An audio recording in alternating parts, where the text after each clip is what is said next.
Hello বন্ধুরা, আজকে ছুটির দিনে একটু অন্যরকম ব্রেকফাস্ট করেছি, কড়াইশুঁটির কচুরি। তো আমি প্রথমে কড়াইশুঁটিটাকে একটু ভাপিয়ে নিয়েছি, তারপর পেস্ট করেছি, আর এদিকে আটা আর ময়দা মিশিয়ে নিয়েছি, অল্প সুজিও দিয়েছি। খুব সুন্দর হয়, নরম হয় পুরিগুলো, সেই জন্য একটু সুজি দিয়েছি একসঙ্গে।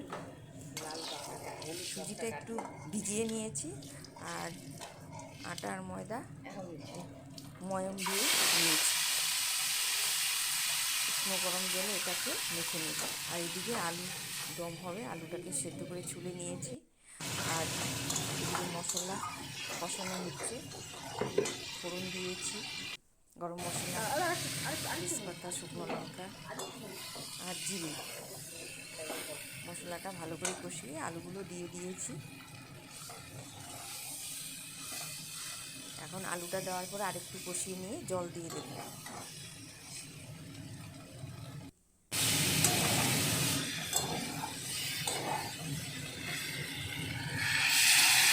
জলটা দিয়ে দিলাম, কষানো হয়ে গেছে, ঝোলটাও ফুটে গেছে। সাথে একটু মটরশুঁটি দিয়েছি আলুর দমে। এদিকে কড়াইশুঁটিটা পেস্ট করে নিয়েছি মিক্সিং জারে। তারপরে এর মধ্যে কড়াইতে একটু আদা আর কাঁচা লঙ্কা গ্রেট করে এটাকে একটু নেড়ে চেড়ে নিয়েছি।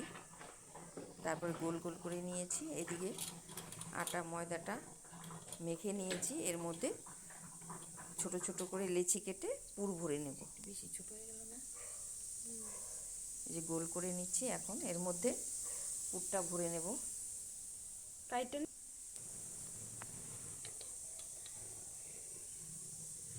খুবই ভালো লাগে শীতের দিনে এই ধরনের খাবার।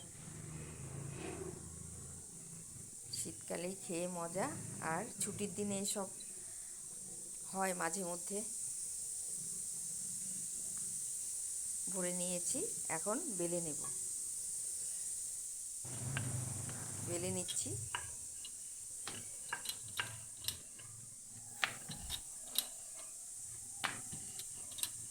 খুব সুন্দরভাবে ভরা হয়েছে, বের হয়ে যাচ্ছে না।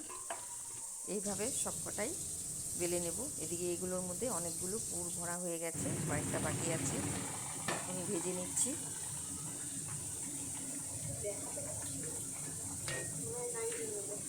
আবার দেও, দিয়ে একটু উল্টে দেব, বেশ ফুলে ফুলে যাবে, সবগুলোই বেশ ফুলেছে।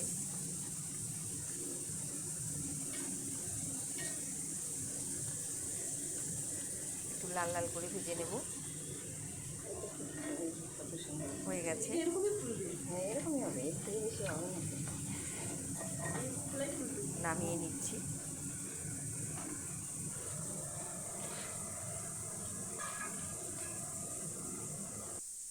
এদিকে আলুর দমটাও একদম রেডি হয়ে গেছে। এখন পুরিগুলোও ভাজা হয়ে গেছে, পরিবেশন করব।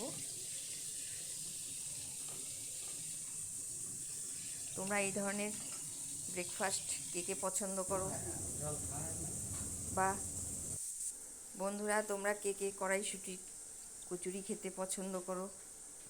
এখান থেকে না, কেমন হয়েছে ভিডিওটা অবশ্যই কমেন্টে জানাবে। আজ এখানেই রাখছি।